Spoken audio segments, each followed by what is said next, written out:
All right, whenever you're ready. Okay.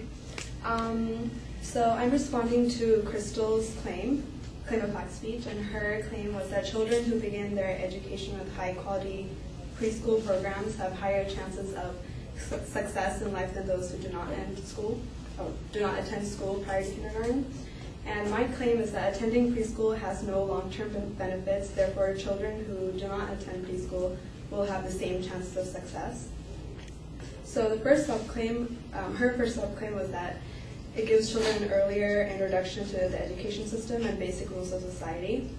So, and then her first point was socializing, that it allows children to socialize with others and be exposed to diverse groups and help build confidence. So there's this report, and it's called The Influence of Preschool Centers on Children's Development Nationwide, How Much is Too Much, by UC Berkeley and Stanford.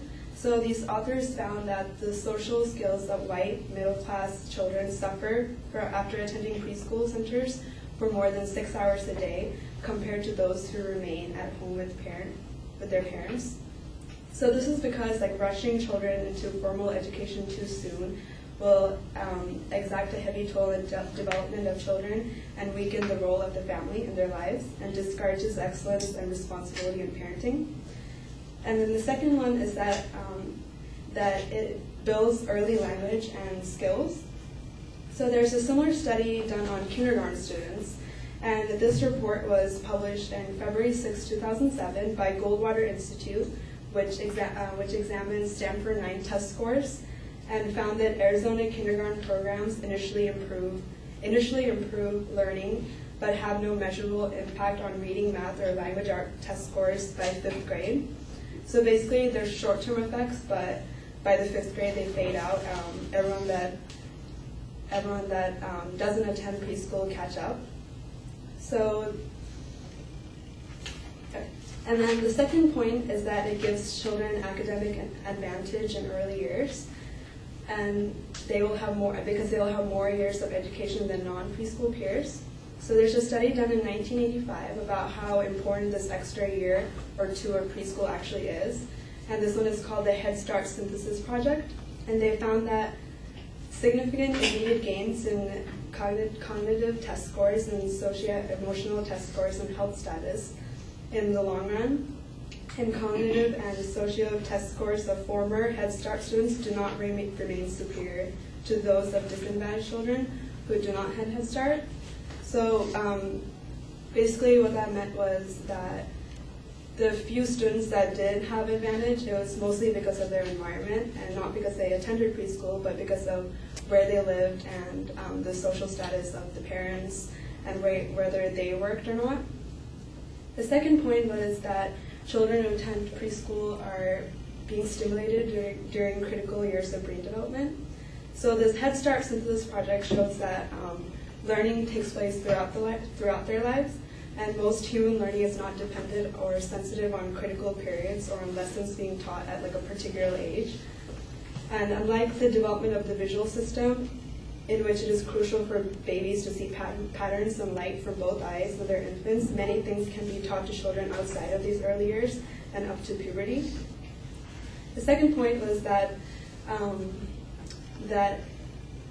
children who attend preschool outperform non-preschool students on intellectual and language tests, which was false because for language development as a whole, it appears that the critical period is much longer, so up to puberty. And for a child's native language, both grammar and accent appear to be best learned young, and the window does seem closely and slowly around puberty. So the third point was that it has long-term positive effects throughout adulthood. And this is false. There's a lot of studies that show that the benefits of preschool fade out by the 3rd grade. And there's a study by Copel, Klein, and Smith researched in 1987, and the results show that the Head Start children performed slightly but not significantly better on achievement tests than their non-Head Start peers up to the 3rd grade, but there was no difference on achievement test scores from 3rd to 6th grade. And then the U.S. Department of Health and Human Services prepared a technical analysis paper outlining research that has been done on the Head Start program across the country. And the paper prepared by Sharon the Office of Assistant Secretary for Planning and Evaluation on March 29, 1990, finds that the benefits of Head Start programs tend to fade out by the 2nd or 3rd grade. And then there's also a preschool program, which was done in 2004. And then this one was pretty much just limited to poor children from low-income families. So obviously there was an effect on these children because their parents didn't study. So if the children were taught to study, there would obviously be less students out on the streets, and the crime rates were lower. And that's it. Thank you.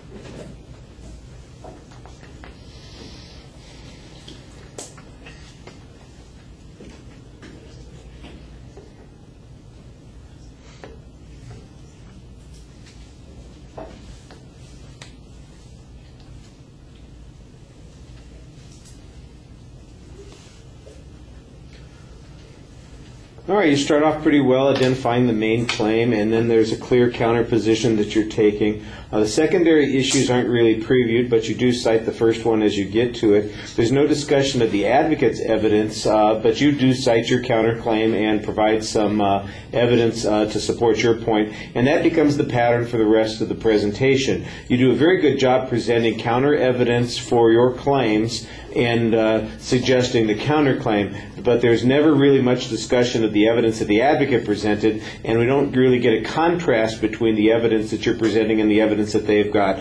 And so without that comparison, it basically comes down to an evidence dump. Which set of information should we believe? Now, if you can show, for instance, that they provided no information, or that there's a problem with the information they provided, or it wasn't as long-term as the information that you're providing, then we get that contrast, and I think you need to do more of that. I think you explained the position very clearly, and it does seem a little bit repetitive. There are a couple of spots where, in fact, it was so repetitive that I got 2 or 3 second points, like I got the second point 2 or 3 times. So that was a little bit confusing. I thought in the first part of the speech that you did a lot more reading than you wanted to, but you did better in the second part of the speech. You spoke to the audience a little bit more. You want to be more consistent about that. Like I said, I thought you did a very good job in research and finding information on these particular points, but not much in the way of analysis of the advocate's evidence and reasoning, and as a result, it just comes down to this kind of